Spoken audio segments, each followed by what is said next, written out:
Many of you will have seen Anthony Hopkins' amazing performance in the film The Father, in which he experiences shifts of perception of reality over time. Now, what you're about to see is a conversation between Dementia Diarists in which they share their own experiences of similar shifts of reality. It was a fascinating conversation. I do hope you find it interesting. Chris. I'd just like to ask everyone here. I've had a few experiences there the last few weeks. Now, how I can describe it? Um,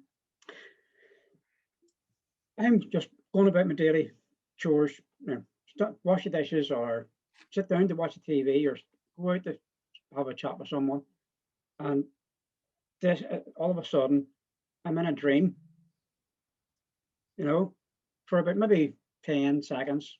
So, and then it's away again. And it's strange when you're laying in bed at night and you're sleeping and you're dreaming. If you wake up and you remember, it's great. But to actually experience a dream for 10 seconds when you're out and about, just being a normal person, it's a bit scary. Is anybody else? Yeah, I'm going to bring in Francis, Paul, Latitude, and then Bill. Hi to Gail. Morning. Yeah, Chris, I do it all the time. Yes. It's such a strange feeling. One minute I've described it as, did you ever read the Narnia books when you were a kid? Yeah. It's like that, isn't it? You're suddenly this side of the cupboard, and the next minute you've gone through those fur coats and you're in Narnia. Mm-hmm. And it feels so real, doesn't it? Yes, indeed. It often happens to me when I'm out walking with the gigantic dog that we have. I don't know where I am, but suddenly everything seems greener, everything seems different, and I don't really know where I am. But it doesn't kind of worry me. And I just drift along in this kind of dream, and then eventually it shifts back. Mm-hmm. But I think I've taught myself not to be frightened of it, because it is what it is, and mine go on for a lot more than just seconds. They really do sometimes, and they usually result in me needing to sleep.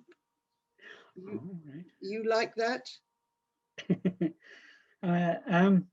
It's not that I need to sleep. I'm just I'm a bit not shocked, but of what just happened there. That was a bit strange. It is strange and scary, a bit scary, isn't it? Yeah. Because you've got no control over it. No. No, I know. I don't have any sort of explanations that are tremendous comfort, other than you will come back. Yeah. Mm-hmm. I've never not come back. Mm-hmm. It struck me that my mother, her last year of living, the dementia just sort of hit her, and I went into her room one day, and she was sitting working away. She was doing her job. She was a state winder. She built electronic motors, and generators, way back in the past. And this is what she was actually doing. She was sitting working. She could see her work, and she could see her friends all around her. She was working away, talking to her friends. But it was as if she was awake, sleeping. Exactly. Awake. It feels so real, doesn't it? Yes. Uh-huh. Does it? How many? Can I ask you both? How many of your senses are involved when this is happening? Are you seeing things and hearing things and everything? Everything. But my senses are all heightened, as I say. That it sort of feels like the trees. If I'm walking down the lane, the trees will sort of close over the top of me. The branches feel like they're going over it. It gets much greener and slightly darker, and then I just don't recognize where I am at all. Okay. It's very odd. Yes. Yeah. Well, this for me, it's at the moment, it's only a matter of maybe 10 seconds or so. Mm. It's not a prolonged thing. I find that amazing what you just spoke about there, Francis and Christopher. Yeah, it happens to me. Yeah, I distinctly remember the first time it happened, and that was quite after just being first diagnosed with early onset, and then it happened to me. I was just sitting in the house, and it was just like it was terrifying. It was a switch off, but there was, and it must have lasted for about 20 minutes, and then when I come out of it, I was coming out of it slowly. I was coming back to cognitive reason. I was thinking, oh shit, am I locked in now? And I was terrified, and I was sweating. I woke up sweating, but then it's diminished over the years, although it happens for a short length of time now. And what did somebody called it? One of the medical people would have seen give a they said there's a name for it.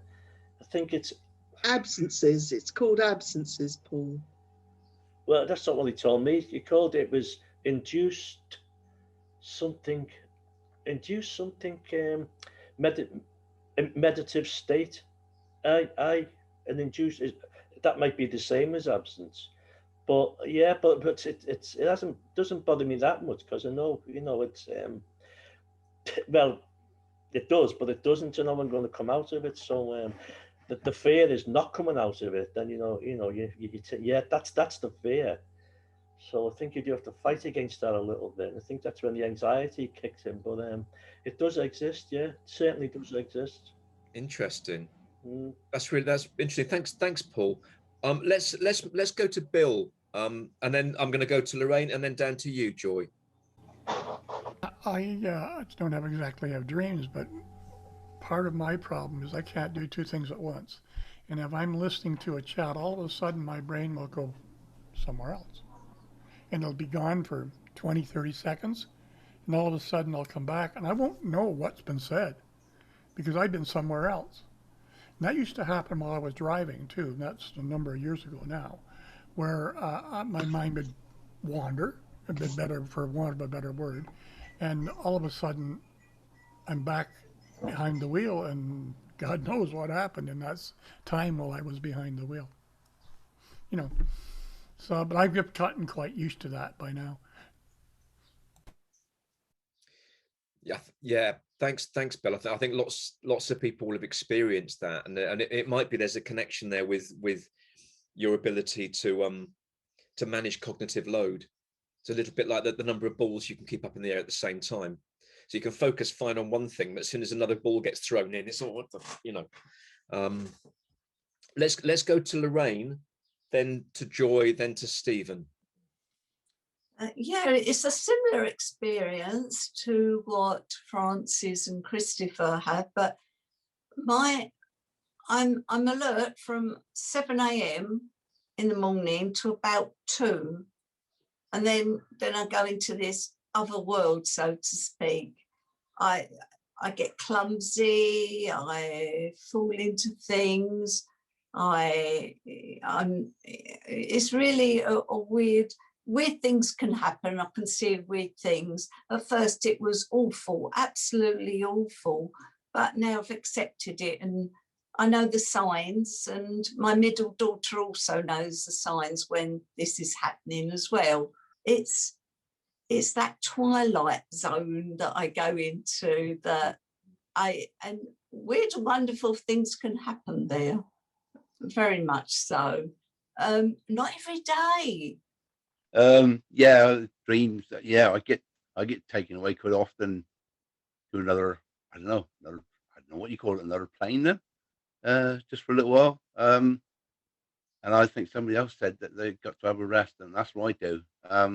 Have an hour's rest after dinner, and it perks me up a little bit more. But I used to have problems when I was working, when I was driving heavy tractors on farm.